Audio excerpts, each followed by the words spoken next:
The people who live in a country like America are more likely to feel more free since America is the land of the free and the home of the brave, right?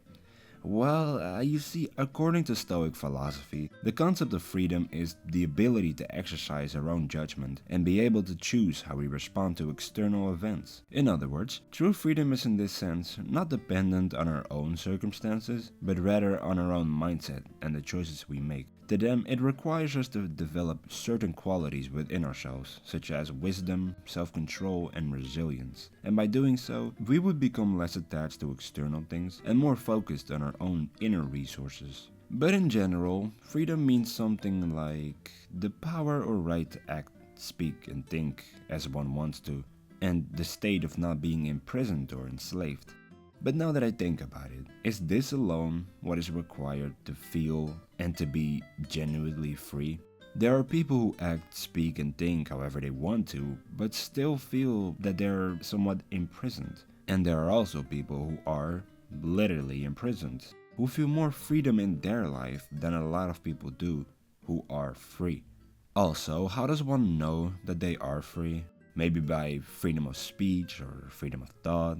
Yeah, well, someone's choices and thoughts could easily be influenced by a commercial or whatever their environment says, so I guess they're free to be influenced. Anyway, nowadays speaking, what is being spoken of as being free is something in the lines of the more money, the more freedom. You have a regular 9 to 5 job? You slave? Bum. I make 10k a month from crypto and I feel genuinely free. And honestly, me personally, I almost believed all this until I heard a certain someone say one simple sentence. No man is free who cannot control himself. But to be fair, will all of this be a factor to cause more freedom? I mean, yeah, probably, you're not gonna lie. But that's the same as saying something like, being successful will grant happiness. And I feel like there is a lot more to it than just, hey man, here you have $1 billion, do whatever you want, you're free now. And I think that another dilemma people have when thinking about freedom is a sense of anarchy, which basically means no rules, no laws, do whatever, and then there will be the freedom to actually think and do whatever. To which good points are being made, not gonna lie. But if this is the case, and this formula actually turns out to make sense, then just imagine that for a second.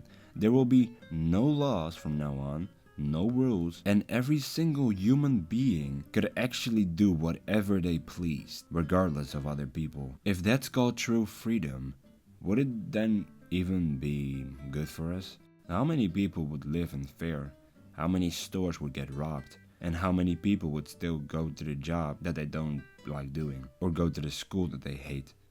Exactly. Now, according to the man himself, Epicurus of course, his take on freedom is that one would not be free when they have fulfilled all of what they wanted, but instead when being free from vain, unnecessary and addictive cravings. A drug addict is still a slave even when they have the drug that they wanted. But a virtuous person is free because they don't even want the drug. When being in control of yourself, your anger, anxiety, greed, hatred, and unnecessary desires, then we're talking. Oh, and you can go deeper into this and argue that true freedom doesn't really exist, since even if you are free to think and say whatever, you cannot think of a new color, and you can only say words that exist through concepts that already have been construed in a brain that has been built, all moved by the laws of the natural world.